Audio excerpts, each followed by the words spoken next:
The Sangha is invited to come back to our breathing so that the collective energy of mindfulness will bring us together as an organism, going as a river with no more separation.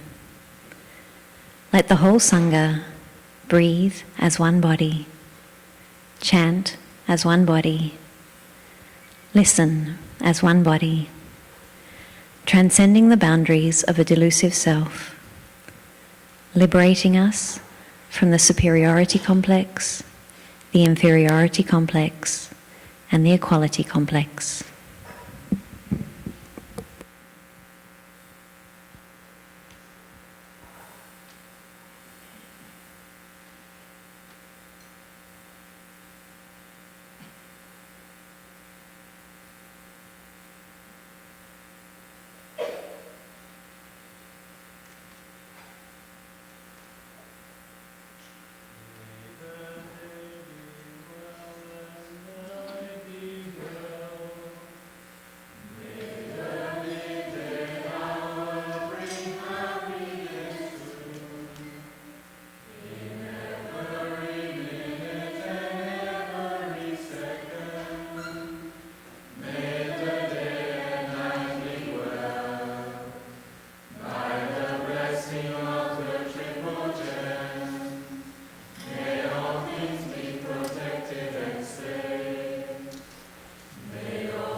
So we would like to invite our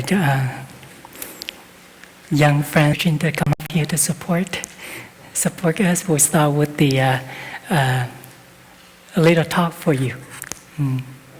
So would you please come up here and support me?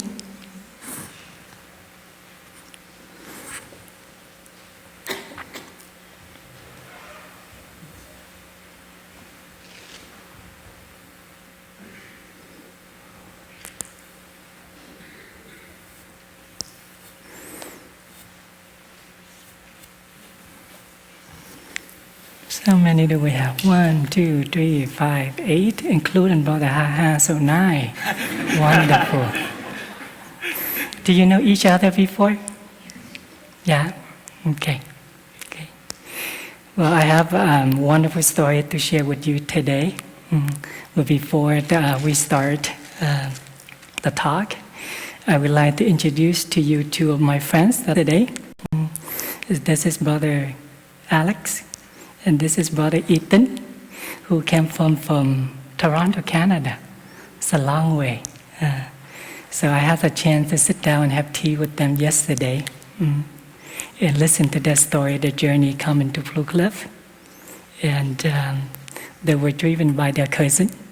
And 2 days ago, the weather up in Toronto was very cold and icy. It took quite a while for them to get down here. They were stuck in the traffic because the roads were very icy. So the cousin of Ethan and Alex did not know whether they would make it. So they text Alex and tell him maybe we can postpone it until tomorrow. So Ethan texts back. He says, "Even it's difficult, we should not give it up." And when we sit together yesterday, we had a lot of good sharing yesterday. Is it okay for me to share a little bit for what we shared yesterday? Yeah? Ethan was sitting down with me yesterday and he has a consultation with me, do a very informal sharing yesterday. He asked, what is the difference between being a monk and being a doctor? After we had tea, I gave him a very comprehensive consultation. But to make it short, I says, well, the real difference is monks don't have to worry about paying bills. Doctor do. So thank you so much for being here, spending your holidays with us and practicing with us. And before we end part of the story, there is about listening to the bell. So let us do that first. And before we listen to the bell, I would like you to pay your attention to your belly breathing. You breathe in, you will feel your belly is rising. As you breathe out, you feel your belly is falling. So let us put our hands on our belly and we listen to 3 sounds of the bell. And each sound of the bell, you can count how many breaths that you take. Just naturally. You don't have to force your breath. Okay. Can we try? Okay.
can you tell us how many breaths did you take? The first sound. Can you? No, you didn't count. What about you, Kang?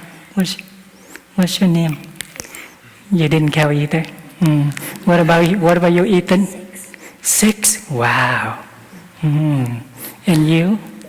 4. And you? You didn't count either. What about you, Alina? 8. Wow, it took 8. Right? What about a second sound? You didn't count a second time, just the first time. What about you? 10? 12? 5? You must be breathing really fast in order to have 12 breaths in one sound. By the way, after we finished the conversation yesterday, Alex actually interested in 1-year program at the Blue Cliff. So the story is about the magic cup or a wishing cup. Have you ever heard of this story before? No? Okay, wonderful. So this is your first time, huh? Okay. So long time ago, far east in China, there was a mountainous region, and there was a boy who lived there with his grandmother, mother, his younger sister, little pig, and a few chickens. His father passed away when he was younger. I think he's about 12 or 13 at the time. They were very poor, very poor. They live in a very small house, and it's made out of mud and hay. They mix together, and they build the house. It's very small, and the house did not have any windows, no back door, just the front door. So the whole family slept and stayed in the house. And the chickens also stay in the house at night, except the pig. So the pig slept outside. And the chickens every night, that the chicken gets to sleep inside where it's warm and be with the little boy. By the way, the little boy named Little Dragon. That's his name. Little Dragon. You know why the Little Dragon did not let the pig sleep in the house? Because pigs making a lot of noise when they sleep. So, Little Dragon, his family decided to let the pig sleep outside. So the pig got really jealous of the chicken. But other than being jealous with the chicken, he was very content, he was very happy living there with Little Henry family, Little Dragon family. Every morning, he gets a chance to see, he was the first one to see Little Dragon to walk out the door. Very poor. So Little Dragon has to go to work to help feed his family. He works at as a rice farm, it's a few miles away.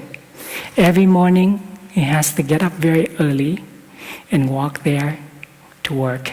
And his payment was rice. So in a few days or so, he received his payment to a bag of rice, so he would be able to bring home and feed his family. So that one morning, he got up early with his kerosene lantern, a lamp. It's just still a little dark in the morning. So he walked along the mountains, the path. It took him for a while until he gets to the rice field. And Little was so hard until the sun came down, and he totally forgot about it. By the time he knew, it was dark. Now he wanted to go home, but he couldn't see the path anymore of going home. Mm. So he didn't know what to do. He got scared. He got nervous. And he got worried. Yet he didn't know the way home. Suddenly, he heard sounds of the temple bell. Got invited, one after another. And then you know what he did? As soon as he heard this voice of the bell, he came back to himself. Listen to the bell. Bring me back to my true home. So he just standing there, breathe, breathe, and breathe. And then there was a wisdom that came up. Well, I have nowhere to go. Maybe I just follow the voice, the sound of the bell. So thinking like that, he followed the sound of the bell. And he kept follow the sound of the bell. Guess what? He reached a temple. He saw a temple that he had never seen before. He never been to the temple before. And as he approached the temple, he saw there was a room that had the light on. So he's sort of a little nervous. He sneaked and looked around. There was nobody in there. Nobody in there. He said, hello, anybody inside? No response. So he was cold. He got scared. So he walked in. He opened the door and he walked in slowly. And he looked around. It looks very cozy inside. And it's the way the room decorated, very, very zen. Suddenly he heard noise from humans walking toward the room. He got so freaked out. And he looked around. He saw there was a closet. He jumped into the closet. He closed the closet. And then the voice of the human beings were actually the 8 fairy monks. They came into the room, they sat down, they drank tea, they played chess together. And then you know what they did? They talked to each other. They couldn't hear so clearly, just here and there. But what he could hear was the whispering from the fairy monks. There is a little rock outside, and under the rock, there's a magic cup. There's a wishing cup is hidden under the rock. We should remember that. That's a very, very magical cup. So little dragon somehow he heard this. And he waited, he sat in the classes, he waited and waited until the fairy monks fell asleep, which is very, very, very late. So he slowly sneaked out of the classes without interrupting the fairy monks, and he slowly closed the doors, and he walked out. And he found his way to the rock. He found the rock, and he actually found the wishing cup. So slowly, the sun rise slowly, so he could be able to see the light to go home. So he took the wishing cup home. You know what he did? The first thing he did? My dear wishing cup, magical cup, may we have enough food on the table for my family to eat. And as soon as he says that, the foods magically appeared on the table. The food looks so delicious. He never had such food before. So then he invited his whole family, his younger sister, his food, and then extra food, they gave it to the chickens and the pig. And afterward they finished, and he actually asked him for some more food. The pig was very happy, the chicken were very happy, they never had so much food in their life. You know what else he did? Now there was my whole new neighborhood, we have never had enough food to eat before. So Maya as well, let me take this opportunity to invite the whole neighborhood to come over and eat. So he asking for another wish. And of course, more food appeared on the table. So the neighbors came over and they enjoyed the feast together. A lot of food, and everybody was very, very happy. Somehow, the story got to the village. He heard about the story. So he thought, well, if the wishing cup was found at that temple, there must be something else that's magical. It's hidden there. So maybe I should go there and steal something and bring it home.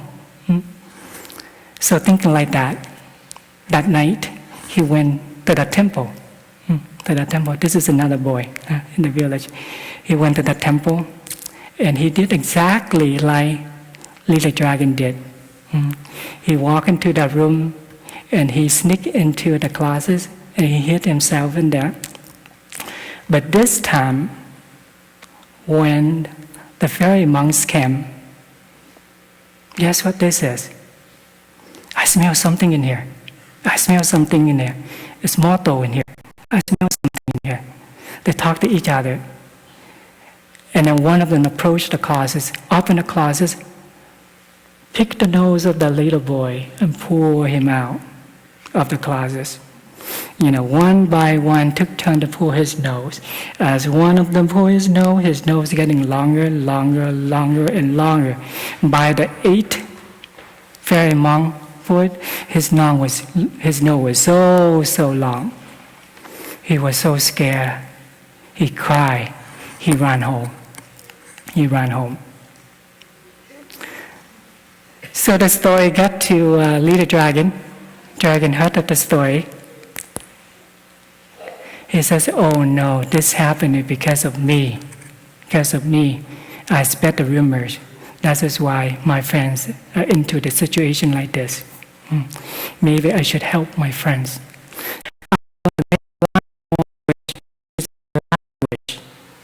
If it is going to come true, then I'm going to return you back to where I found you. So his wish was, may my friend's nose return to normal. So as soon as he make that wish, his friend's nose slowly shrinking shorter and back to normal. So he stayed with his commitment, his promise. He took the wishing cup back to the temple and returned it back to where he found it, like it never happened before. So the moral of the story, of this story is, when we do something for others, this thing will come back to us, will return to us. Does that make sense? When we do a kind act to someone, then an action of kindness will come back to us. So that is the moral of the story. And the practice of the story is, what we learn from this story is, to the practice of listening to the sounds of the bell. Every time we feel nervous, scared, angry, or agitated, like when you get agitated at school, or you get angry at your friends, or you get nervous when you walk out on the street, you see a stranger, or at home when your parents or your siblings are fighting. It's an opportunity for us to come back and just listen to our breathing, just to breathe in and out. And that will help us to stay calm and feel peaceful. You think you can do that when you go home? Yeah? Okay. Well, thank you very much for your deep listening. And you can continue to go out and play with Brother Baudet.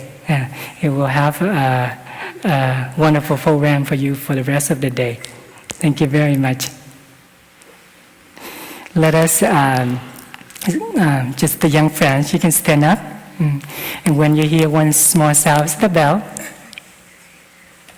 you can turn toward the audience, the adults, and then you can bow to the adults. Okay.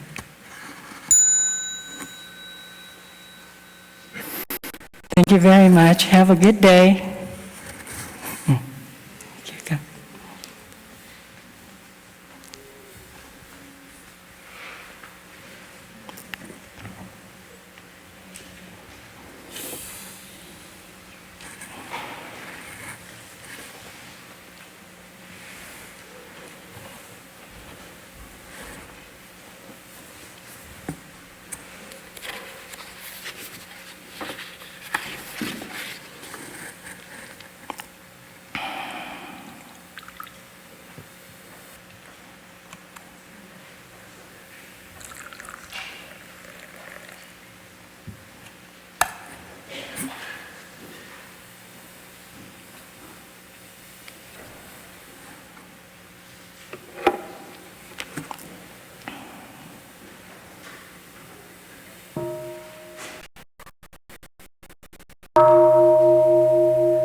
Dear respected teacher, dear brothers, dear sisters, and dear community, today is December 29th. In the year 2016, we are in the Togetherness Meditation Hall, and we are on the second day of the hall enjoying the miracle of being alive. I hope that everyone has a good night's sleep last night.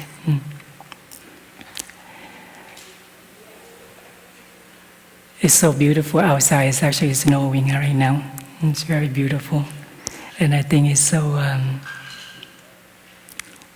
luxury that we actually have the condition to stay indoor, warm, and be together like this when the snow is falling outside. We are living in the northeast region of the United States, and it is now winter. And I think that we are very lucky to have the holidays retreat in the winter retreat. To have the time to come and to practice together this sacred season is very precious. For me, that I see that during the winter, everything seems to slow down. Nature has become more quieter. The trees, the animals know how to turn inward in order to protect themselves so that they can survive to the cold winter.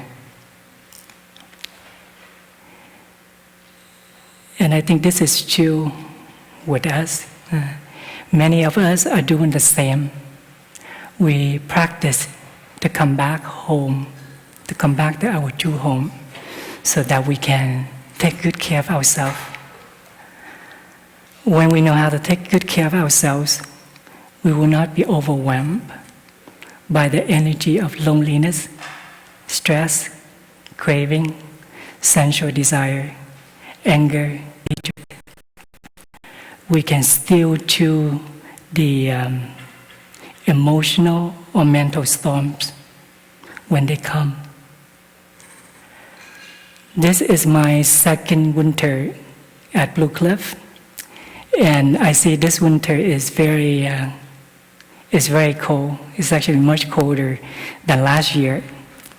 Before the winter retreat started, we were welcomed by a big snowstorm. As a result, many of us got sick. The temperature just decreased dramatically overnight. And I see that when the weather changes, our energy is somewhat affected. Physically, we may become more passive. especially during the winter.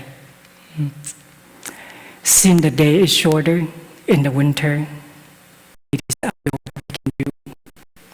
We spend more time indoor. Therefore, our mental state is also affected. In some part of the world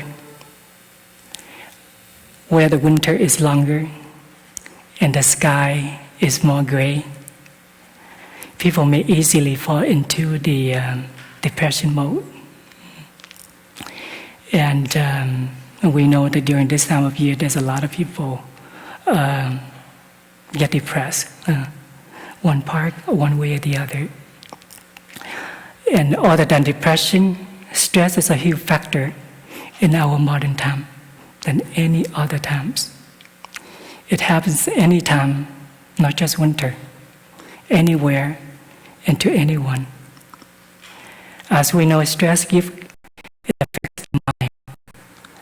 When we experience stress, our thinking, our bodily action, our speech of unskillfulness will follow.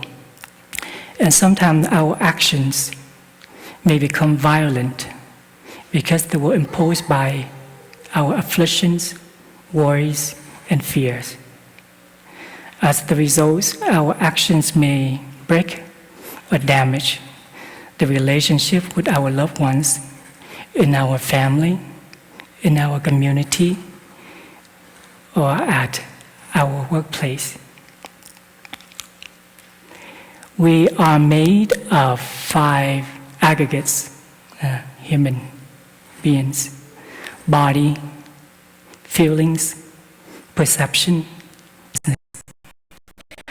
I see it's such a state of art when these 5 aggregates are working together harmoniously.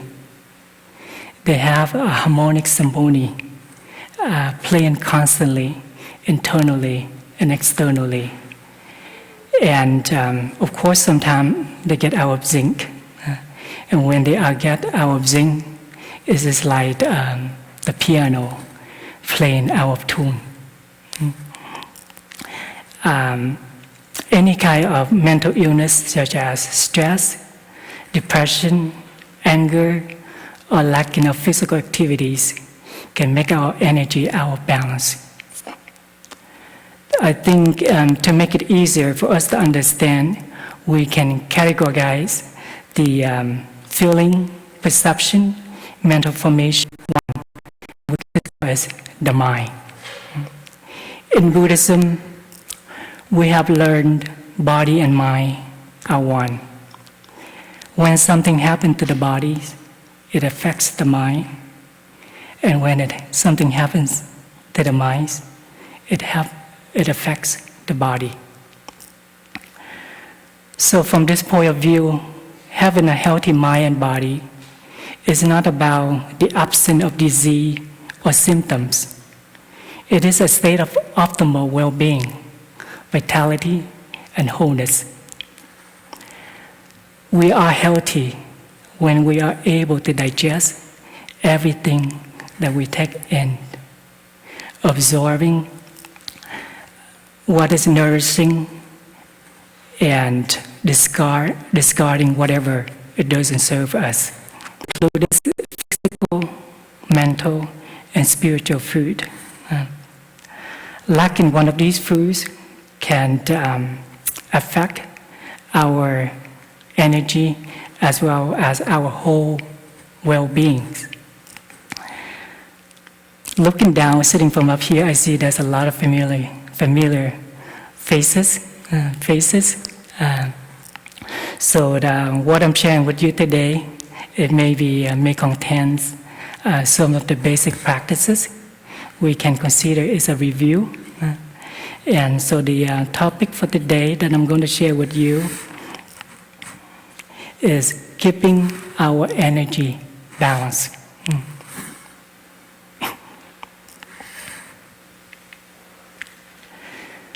There are 5 different ways, well, there are probably more than that, but so I would like to share you just 5 ways to keep our energy balance.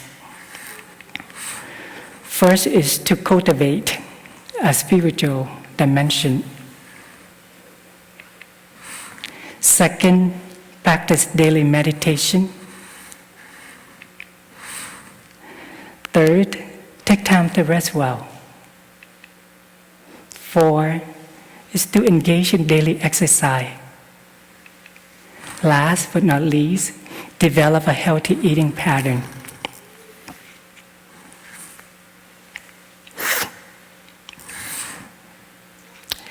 So the first point is cultivate a spiritual dimension. You know, the spirituality is a very vast concept with many different perspectives. People may define it differently. According to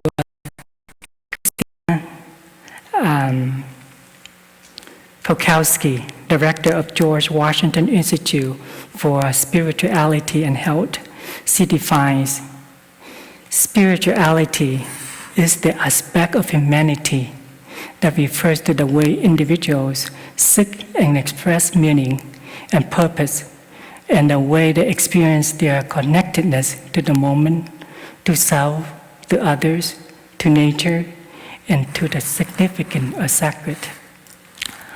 On the other hand, Mario Beauregard and Denise O'Leary, researchers and authors of the spiritual brand definition, spirituality means any experience that is thought to bring the experiencer into.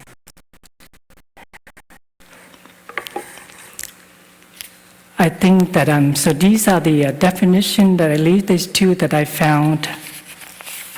It's kind of interesting how they defined about spirituality. To us, spirituality is something that's very practical. It doesn't have to be very religious or religious at all. A moment of having a cup of tea, getting in touch deeply with the cup of tea, what is inside the cup of tea versus outside the cup of tea. In this very, very moment, it can be a very, very spiritual act. When we dwell in the moment while we're drinking the cup of tea, it helps us to understand and appreciate the nature of interbeing with the wonders of life when we are capable dwelling in the here and the now. And this is also true with our suffering. Once we are able to stop and to get in touch with our suffering, we can understand the nature of our suffering, and we can learn so much from it. Personally, I find this kind of experience very spiritual, and at the same time it's very nourishing, healing, and liberating for me. It helped me to be more grounded in the present moment and keep my energy balanced. When I was a lay person before I became a monk, I often felt that I was doing. Financially, I was doing very, very well, but mentally, I wasn't so happy. Something about me that I did not understand. I felt there was an empty feeling inside. There was a big hole, but I did not know what that was at that time. I always felt something was missing. Until much later on, I exposed to the practice of Plum Village. I encountered the practice and I practiced, and I experienced the inner peace within myself. And I experienced my whole well-being. What was missing was a spiritual path that I did not have. A few weeks ago, we received a letter from a lay friend who lived in Kentucky. addressing to Thai and the community. In her letter, she shared how the practice of cultivating spirituality, especially the practice of mindfulness, has healed and transformed her life. After a much of abuse at the age of 17, she was afflicted with an illness that the doctor thought was a mental illness. She suffered so much, and after many hospitalizations, self-inflicted wounds, and great suffering, she found herself in a state mental hospital against her will. The doctor came to visit her and look at her, and he says, "Why are you so suffering? Why you have so much suffering?" He looked at her and he says that. She says, "Well, life is full of pain and suffering." The doctor replied, "Well, that's the first noble truth in Buddhism." She was astonished when that he did not argue. He actually saw the truth in what she says. So she was happy. So after that, she learned. She had read many books about Buddhism, especially on the Buddhist teaching. Fortunately, she ran a course from Thai's books, and she learned about mindfulness practice. Since then, she joined the local sanghas, and she practiced certain meditation, participate in the day of mindfulness regularly with her local sangha. She said that people are amazed to see her healing taking place. To the practice of cultivating spirituality, she has come to the wonderful place of being able to breed compassion to and from others. In her journey of healing and transformation, she found, in fact, it wasn't a mental illness. It was a spiritual, in fact. It was that brought her to the place of compassion and gratitude. Before we continue to the next point, let us listen to one sounds the bell.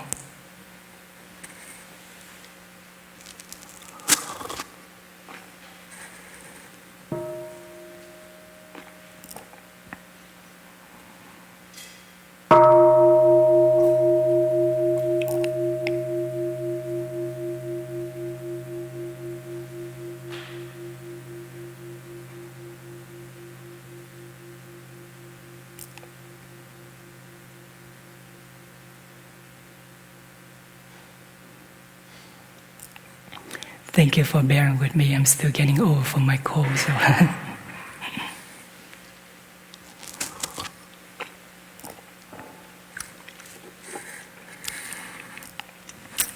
So the next point is about practice daily meditation in our tradition. Meditation also means mindfulness. The words are interchangeable that we use here at the Plum Monastery or anywhere throughout of the Plum Village practice centers. The Sanskrit words is pronounced smriti. It's pronounced smriti. This is a Sanskrit word. It means to remember, just to remember. In Chinese, it's called Nguyen. And the character of Nguyen, which is mindfulness, it composes of two components. It has two components. The upper part, which is this, it means now. The lower part, it means the mind. So mindfulness in Chinese, it means bring the mind back to the now. Bring the mind back to the present moment. So again, in our tradition that you're probably going to hear a lot, while you stay here in the Blue Cliff. Sometimes we use the word meditation, sometimes we use the word mindfulness. They are used interchangeable. In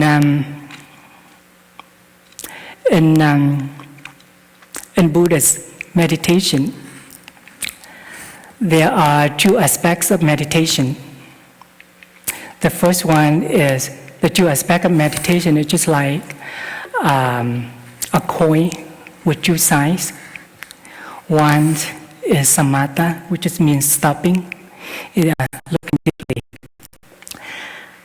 Looking deeply can bring us insight and liberates us from suffering and affliction, while stopping is very fundamental. If we cannot stop, we cannot look deeply, or we cannot have insight. So this brings us to the point that I would like to share with you is about of the art of practicing how to learn how to stop. Stop our thinking, stop our habit energies, our forgetfulness. When an emotion that rushes to us, we have no peace. We have no peace at all. We might walk back and forth. We might jump in one task to another. We just feel agitated. So the question is, how can we, the state of agitation, of fear, of anger, and so on. Unfortunately, it is possible there is a way, and that way is through the practice of mindful breathing, mindful walking, mindful sitting, and so on.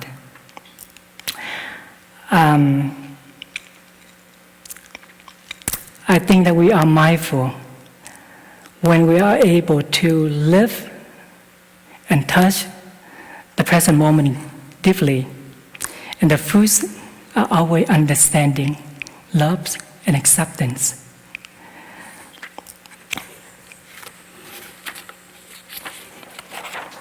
For me personally, that I see the practice of meditation can bring a lot of joy, nourishment in our daily life. Often our body is here, but our mind might be somewhere else. Our practice is to bring the mind back to the body, and we use our breath as a bridge to connect the mind and the body. Like we learned yesterday during the orientation given by Sister Thang Nghiêm and Brother Phap Tuyển. And we know that when the body and mind are one, then we can truly live in the here and the now. And we can really get in touch with the wonders of life. This morning we had an opportunity to sit together as a Sangha in this meditation hall. And Sister U Bak, who offered a wonderful guided meditation this morning, the guided meditation helped us to stay focused on our in-breath and out-breath. And it's something that we can do, but the effect is very profound. In this teaching, we consider our breath as part of our body. Our breathing is a physical formation. It is part of the body. It is the door to which we go home to ourselves. The object of our mindfulness or our meditation is our in-breath and out-breath. Just that, in-breath and out-breath, but nothing else. We identify our in-breath as an in-breath, our out-breath as our breath, and we follow from the beginning all the way to the end. So during the sitting meditation, or any time that we practice mindful breathing, that is all we do. And when we are able to stay on just the in-breath and out-breath, then our thinkings will stop. And I see that when the thinking is stopped, then the body will have a chance to rest and to heal. So this is the miracle of it, of practicing it. And as we share, as we heard yesterday, while we breathe in and out, At first, if you are not used to it, especially when you are a beginners, a practitioners, new practitioners, you might get uncomfortable with it, but it takes time. Slowly, you practice a little bit here and there, slowly you will get used to it.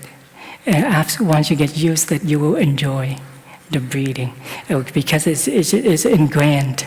It's become a part of you. You enjoy it.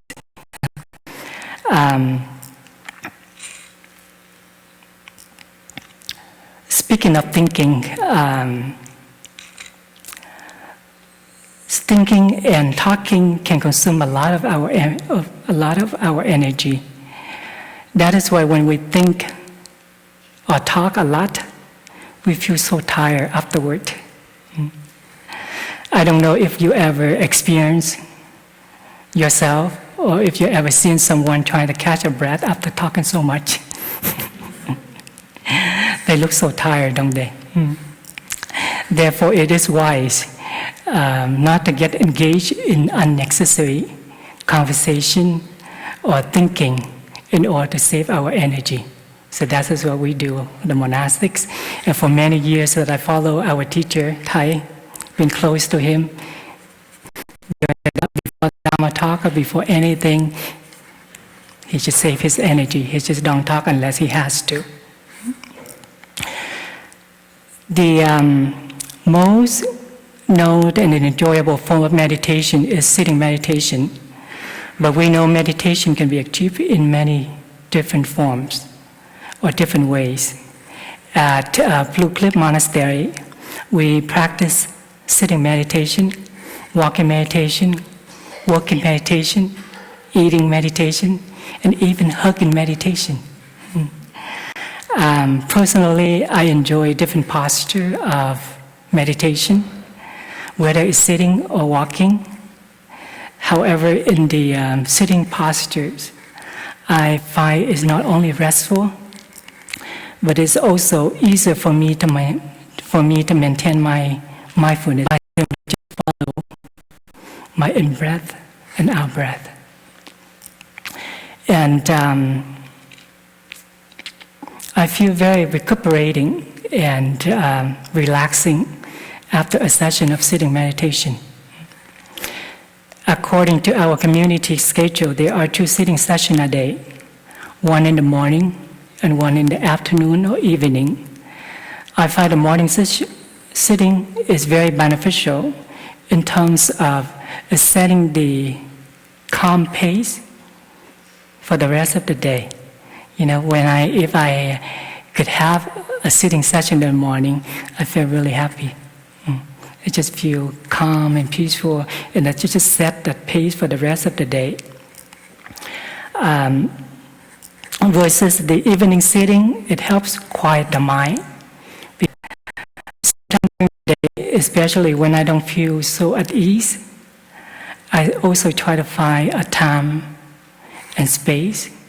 It's just to be able just to sit down and just to come back to myself. And when I'm able to do that, able to sort of balance out my energy, and I feel more relaxed and at ease before I resume my daily activities. I know it is easier to practice with the Sangha when you come to an environment like this.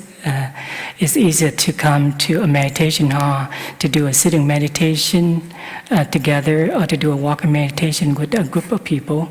We get the support from the collective energy. It is harder and it takes more commitment. There is a Sangha in Seattle, Washington. They practice very diligent. They, even though they don't meet every day, but they schedule to sit together remotely every day, 2 times a day, morning and evening. So what they did was they have this meditation app, is a reminder meditation app, installed on their mobile phones, each of the members of the Sangha. So at the appointed times, they just receive the text saying it's time for sitting meditation. So whoever is available to sit, they just text in, I am here. And then on that mobile phone, on the application, it shows all the people participate in that session. So they feel nourished, even though they sit remotely, they feel nourished, they feel support, they feel there is a collective energy from the Sangha. So this is something that we actually can do at home too. I remembered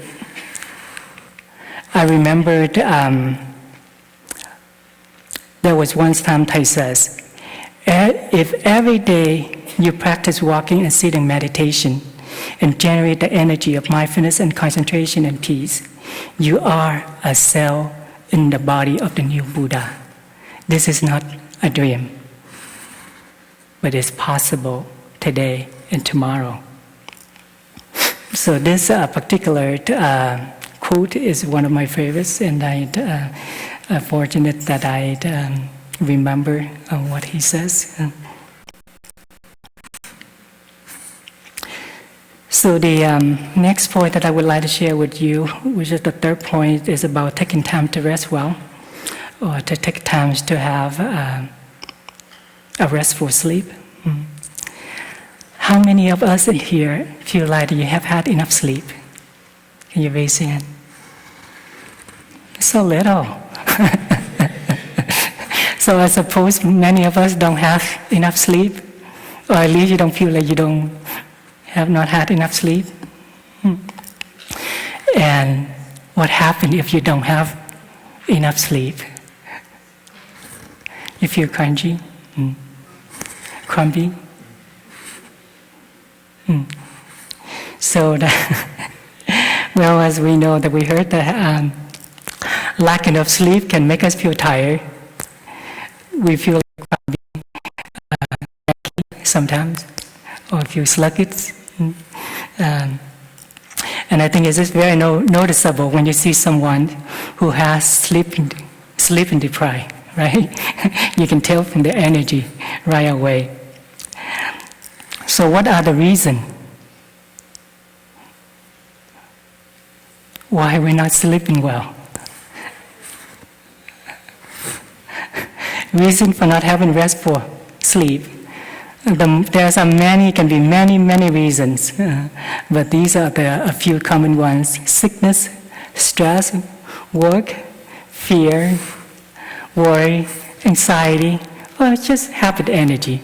Sometimes people just like to stay up late. And when they stay up late and they enjoy and they forget, they're not mindful of the time to go to bed. So often neglected or underemphasized.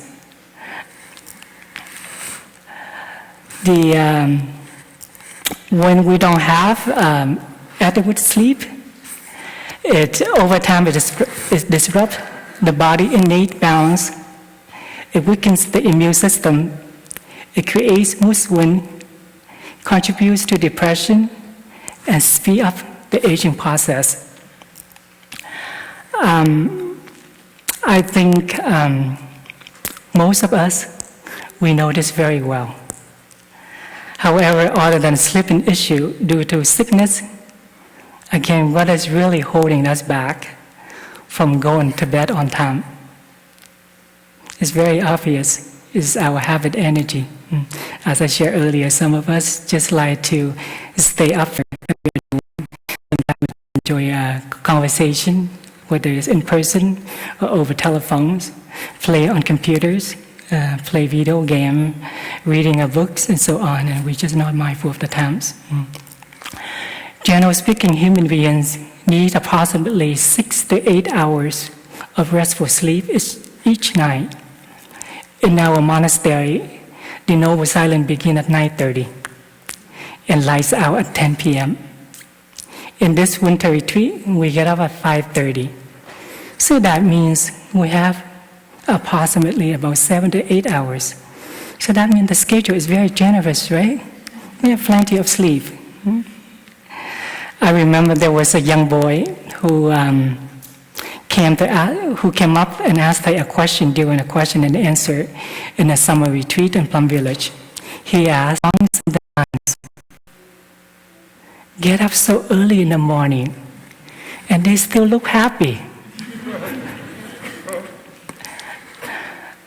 Thầy looked at him gently and he says, oh, that's very easy because they go to bed early.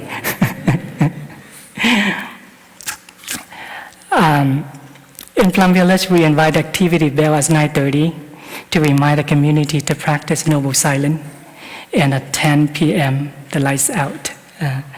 I have a friend who live at home. He is not good at keeping the times, especially as when the times go to bed. So what he did was he installed a reminder app on his mobile phones. He set it time to go to bed at 10 o'clock. So every night at 10 o'clock, he was time to go to bed.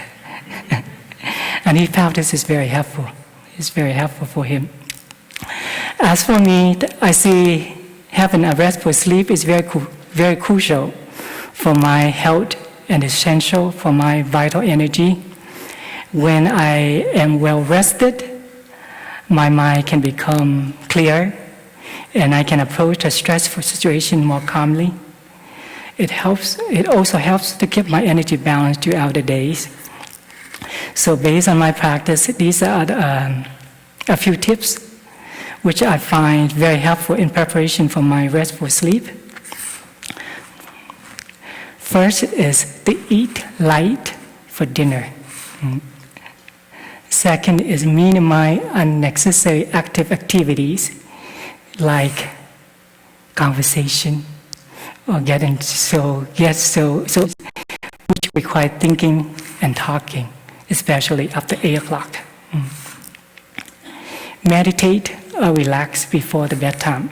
So this is help to relax the body, to calm down the mind before we be able to go to sleep. When we go to sleep in the spirit, it's just very easy to fall into sleep. Let us listen to one sound the bell before we move on to the next point.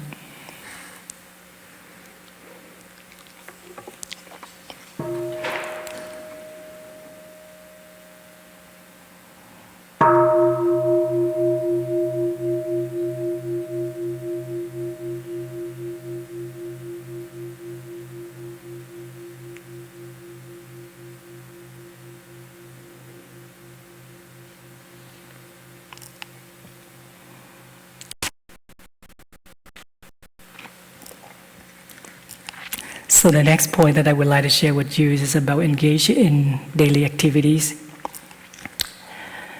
Sometimes when we wake up in the morning, we feel so aging, some kinds of energy blocking in our body. It makes us feel so fatigued and tired. And we don't want to do anything. Does it happen to you? Yeah. It happens to me all the time. If not every day, it's all the times. And this energy can affect our day-to-day personality, and we may become very moody. As a result, the quality of our interactions with others may not be as effective as we wish. And we know that it's very often. The body back to its balance, we need to do some physical exercise.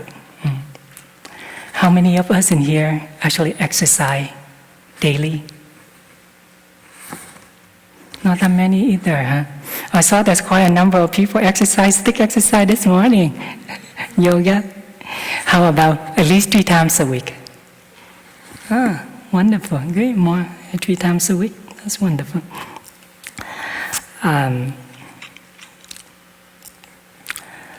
For me, that I see that doing the exercise is very, very important, but sometimes it's very difficult for some of us to exercise, and sometimes we have to ask ourselves the question that why is it so difficult for us to do can be many, many reasons. They can be either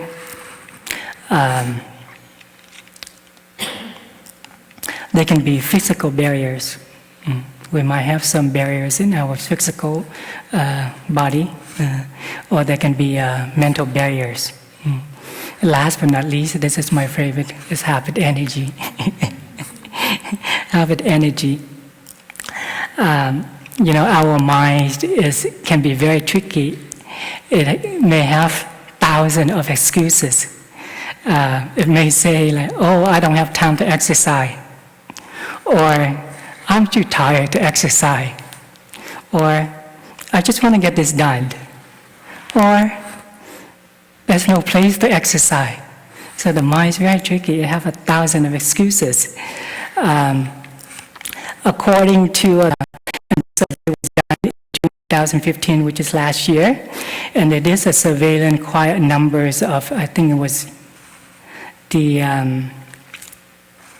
they did like on 14,000 something people, and they came up with this result. And the result is that they said it's at least 96% accurate. And the study show is that, and they actually did between the winter and the other season. So you see that as the 2015, that actually 55.5% of the American population actually exercise at least 3 times or more per week, and each time is 30 minutes. So for me, that I think that 55% is very, very, very. A few years ago, when we were back in college, the number was much, much lower, but now it's up to 55%. So that's a good news.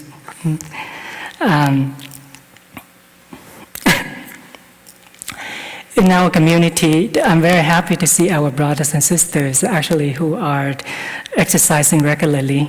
Like this morning, after the sitting meditation, I see the people actually follow Brother Phap doing some stick exercise or doing some yoga in the back. It's very nourishing when I see my co-practitioners actually doing that. As for me, exercising in the morning has become my daily routine. And it becomes my habit energy. I don't know whether it's a good habit energy or what, but it's a habit energy.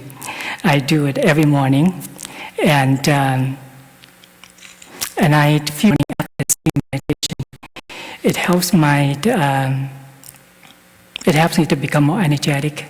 It balances my energy, and it helps me more grounded throughout the day. If a day without an exercise in the morning, I don't feel complete at all. Maybe sometimes I do it to Sangha service or some other reason that I am not able to do my morning exercise, then I have to find a time, sometime during the day to do it, even just for 15 minutes. It helps. It helps me to feel more relaxed, more vital.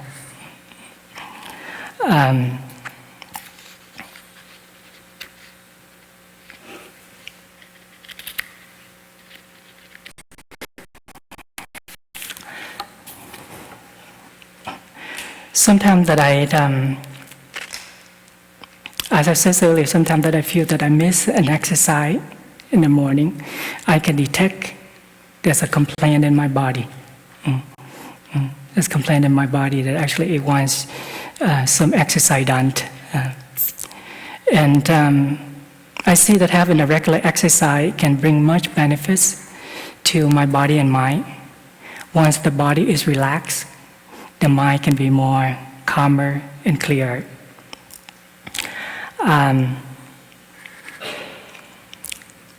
There are good reasons as to why we exercise. I see exercise not only keep our physical body healthy,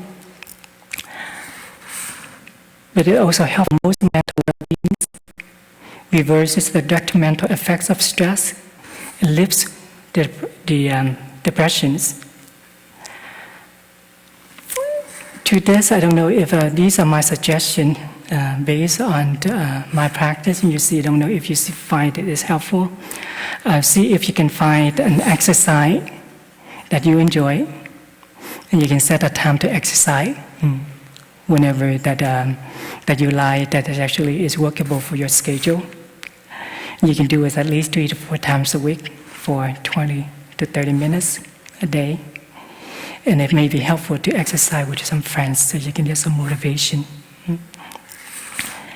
And the key point is to start off slowly. So this will bring me to the last point, which is is about food. So there's so much to talk about. So I save it for the last one. Next to exercising, eating is our most vital bodily function.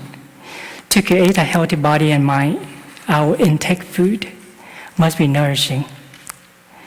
When people say, we are what we eat, this is what I learned when I was back in college. We are what we eat. And people usually, they refer to foods such as bread, rice, nuts, fruits, vegetables, water, meals, and so on. And this is also known as edible food in Buddhism. And in Buddhism, edible foods is the first nutriment, which is essential for our well-being. What and how we consume and our physical and mental health.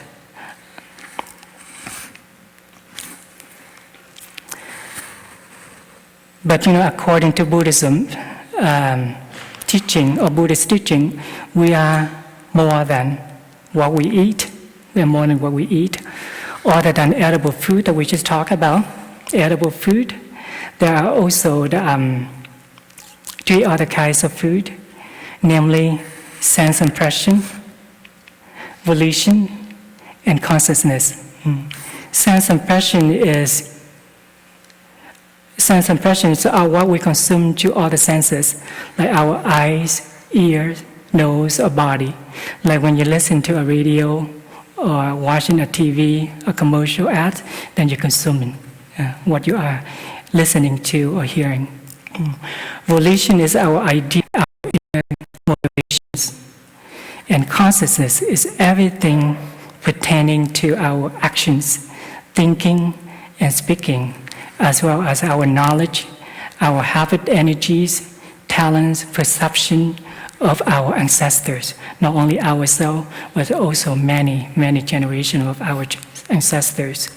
And consciousness included both individual and collective. When we are hungry, how do you feel when you are hungry? I'm sorry? Restless? Anything else? Tired? That's correct, yes. That is how I often feel as well. When we are hungry, we feel restless, hungry, angry. And I think there is a new word that the young people use nowadays. When you're hungry and you become angry, and it is called hangry, right? That's a new word, and I found this very interesting. I remember when I was in college, sometime that I had to work on my project or my paper until I extremely got hungry, and I totally neglected my hunger in order just to finish my whatever that I was doing, whether it was a paper, a project, or whatever it was. And by the time that I aware of my hunger, I noticed that I wasn't so friendly with my friends at all. I wasn't so healthy at all. It affected my mood and my whole well-being. There are reasons as to why people overeating. There are those who take refuge in eating just to forget their sorrow, to cover up their depression, or vice versa. In addition, they eat just to satisfy their cravings. Overeating can create difficulties for the digestive system, leads to weight gain and other illnesses, contributes to arising of anger, produces excess of energy.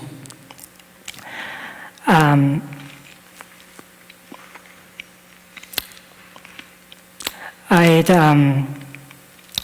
think that if we do not know how to handle this kind of energy of anger, sex, or violence, and this is something we can get into a little bit later on. Through the practice of mindfulness, I have learned how to take care of my body and mind. In our community, we eat meals, 3 meals a day. We are mostly vegan, or at least 95%. That's what we claim, 95%. Our practice usually contains foods such as oatmeal, cereals, breads, fruits, soys, and so on. All of these vegetarian foods. Our lunch and dinner often include brown rice, quinoa, white rice, breads, pasta, tofu dishes, and all kinds of green and beans dishes.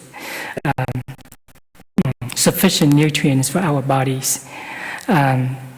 And I think that our ideal nutrients, nutrition comes from consuming a variety of foods that are appropriately prepared and well eaten. And you know that when we eat, it's not that we eat to feed or to nourish the body and the mind, but we also eat to nourish our compassion. That is why we chose to be vegetarian as a monastics. And I see that when we consume it in this spirit, it brings a lot of joy and happiness. By the way, that we are neither health experts or professional nutritionists. There are a lot of online about what you can eat, or what you should eat and what should not, or what quantity that you should eat. What I'm sharing today is based on the practice, how mindful we can be. And I think that each of our body is very different. What one body is tolerate, it doesn't mean that the other bodies can tolerate. Thank goodness there are some alternatives. There are some supplements that we can take.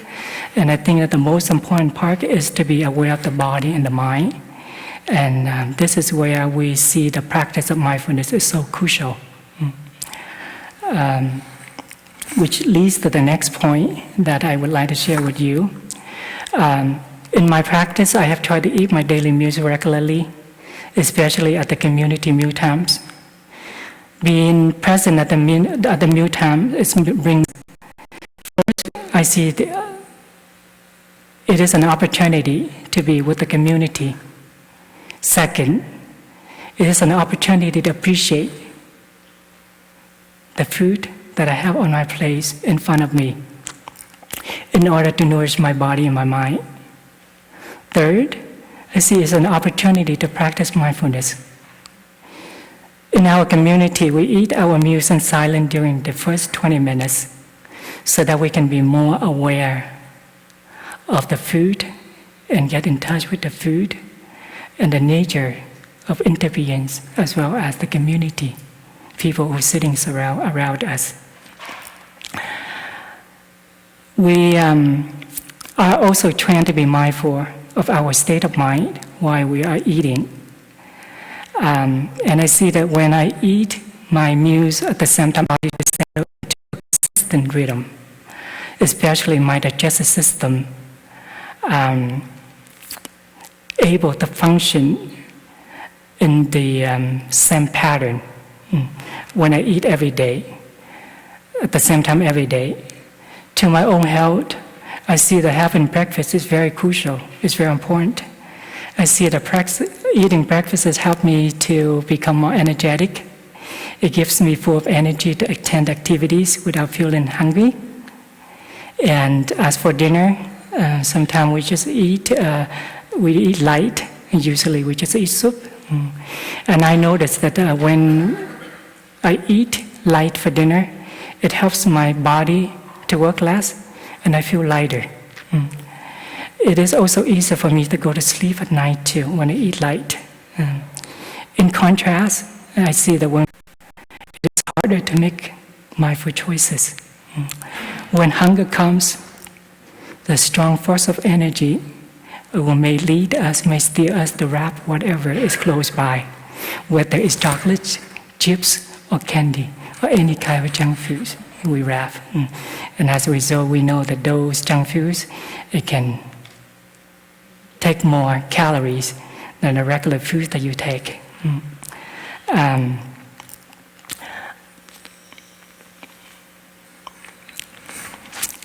So let us take up the scale of the energy intake and expenditure. So our practice is how that we can stay neutral to keep our energy balance.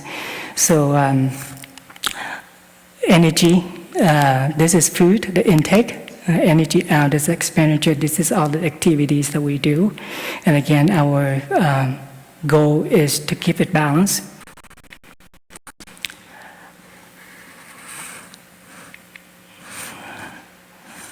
So this illustration that I created, this symbolizes the total energy, all of the energy that we get in our body, the total energy that we have. And where this total energy comes from? It comes from food that we intake. And this is come from the food that we consume daily. As that we know that food provides nutrients for the body so that it can run the metabolic processes of life. Food is so, in this case, food is the input, and these are the output. As we use energy to work, to exercise, we do some physical exercise. So this is called as the physical energy that we spend. Mental activities, this is where we spend our energy on the mental activities such as thinking, or when you have a mental formation like loneliness, sadness, depression, anger, is also consume your energy. Also consume your energy. And when we perform service, and that service also consume from our total energy. But for me, that I see that performance services can be go either way. Like for example, like monks and nuns, we also provide service. The service that we provide based on the aspiration that we have, and when it's fulfilled, we feel nourished. So the energy, even though that it is spent, but I feel definitely worth it of being spent. Last is the sexual desire.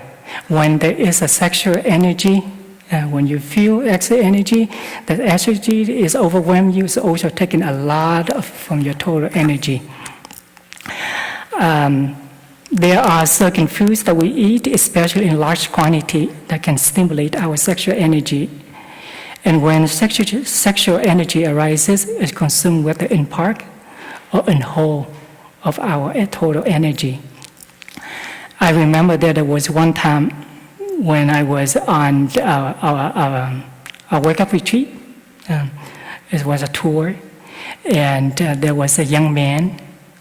He came, he asked the question. He asked, so when you become monastics, do you still have sexual energy? He was very straightforward.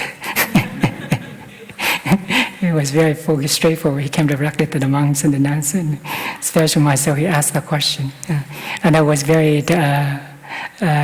grateful for the fact of that he was being so honest, and out of his curiosity that he asked the question. So I looked at him and I answered. I said, yes, we are still humans. And yes, we still have sexual energy. But as monks and nuns or as monastics, we have been trained and mindfully learn ways to channel our sexual energy into something that is more productive, something that is more effective than just spending time and thinking about the sexual energy. Therefore, that we are not controlled or overwhelmed by the sexual energy. We spend our energy on something that is worth it of our aspiration. And things that our great aspiration is just lies on our path.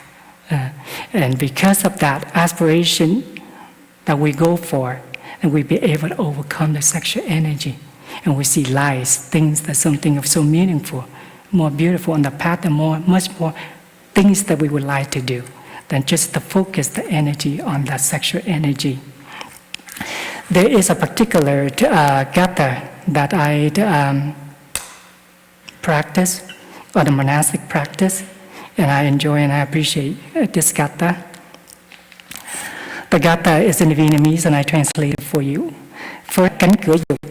It means closing completely the door of sensual desires. Mở rộng cánh cửa đức, opening widely the door of virtues. Vượt cao và đi xa, ascending high and reaching far. Tâm dậy đầy nguyện lực. The mind is in full strength of aspiration. As a monastic, we practice is to close our doors of sexual energy completely. So that, why are we doing that? So that we have more times to practice and to devote our time and energy on this path of service that we do. The second sentence is opening widely the door of virtues. In this context, there are three, in Buddhism, there are three different kinds of virtues. First one is the three virtues, also known as the three capacities. The first one is the capacity to cut off the afflictions. Any affliction, suffering that we have, we learn ways to cut it off. So that is the first virtue, is the capacity to cut off the affliction. The second is the virtue of wisdom, of insight. And through the practice of mindfulness concentration, we have the insight, the wisdom, in order to help us to understand the nature of things. When we have the understanding, there is love. So which is the third virtue, is the capacity to love. So those are the three virtues. So there are 5 different ways that I would like to share with you about the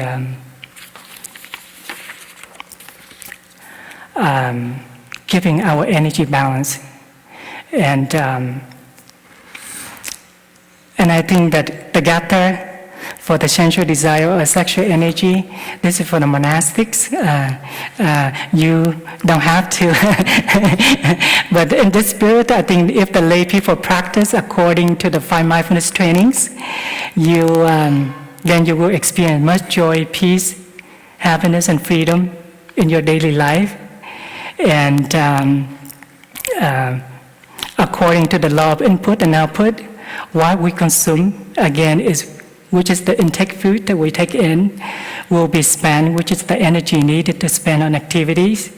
Much of excess energy, it will cause restless, hyperactivity, sexual energy, or other illnesses. Versus when we have shortage of energy, it will cause tiredness, mood swing, depression, or other illnesses. The key is to keep the input and the output of the energy balanced. And for me, is to ensure the energy is spending is worth it, the intake, and bring much benefit to oneself and others, is just to follow the the 5 ways that I just have shared with you earlier. I see that when we are mindful, we can listen to our body and know what it needs and what it doesn't. We are able to recognize the difference between physical and emotional hunger. To me, eating is not only for the shake, pumping fuel into the body to keep us going, but it's got a wonderful way to practice mindfulness in order to reconnect with myself and become healthier in body, mind, and spirit. It's just the whole, total, whole beings. Although there are maybe no perfect formula or new pattern that fit everyone's lifestyle, but a good approach is to eat in moderation and to be consistent with our meal times. Let us review of what we have learned so far. Here are the 5 different ways to help keep our energy in balance. First is to cultivate a spiritual dimension. Helps us to have a good sense of direction in life. When there is a good sense of direction in life, we don't get lost in confusion, worry about the future, or fear about the past. We are able to dwell in the present moment and just enjoy the miracle of being alive. Practice daily meditation. The practice of daily meditation can deepen our spirituality by getting in touch deeply with what is happening inside of us and outside of us. And at the same time, it's a wonderful way to stop the monkey mind, the habit energy that is always running, make us running, and just to relax the body, the mind, and it helps to establish our energy balance. The last 3, takes time to rest well, engage in daily exercise, and develop a healthy eating patterns. I see that if we don't sleep well, it is difficult for us to eat well. And it's the same, it's difficult for us to exercise. So this is true, vice versa. So we have to take this into the consideration how we can balance them. So dear community, we are approaching the year 2017. In just a couple of days, today the 29th, so this is only 2 more days, we will reach the new year of 2017. As our teacher has shared with us before, in order for the new years to be new, we have to renew ourselves. Otherwise, the new year won't be new. So in this spirit, we can practice to better taking care of ourselves. And that is to take care of our body and our mind by keeping our energy balanced so that we can become strong and healthier in the new year. And when I see that when we are strong and healthy, there's no limit to what we can do. We can do much, much more. We can offer a lot more than what we can't when we are healthy. And we know that when we are our well-being, our peace, our happiness, are also our loved ones' peace, well-being, and happiness. Due to the limited time that we have today, I only talk briefly for nutriments, especially the last 3, and the 3 virtues for the new practitioners. If you are interested and you would like to learn more, please ask your facilitator in the Dharma sharing today, this afternoon or tomorrow. We have 2 sessions for Dharma sharing in this retreat, today and tomorrow. These are wonderful teachings, and they are very practical, and they can be applied in our daily life. Thank you so much for your practice, and I wish to everyone a wonderful retreat. Thank you for your compassionate listening.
Dear community, please take the time to unfold your legs and giving yourself some massage.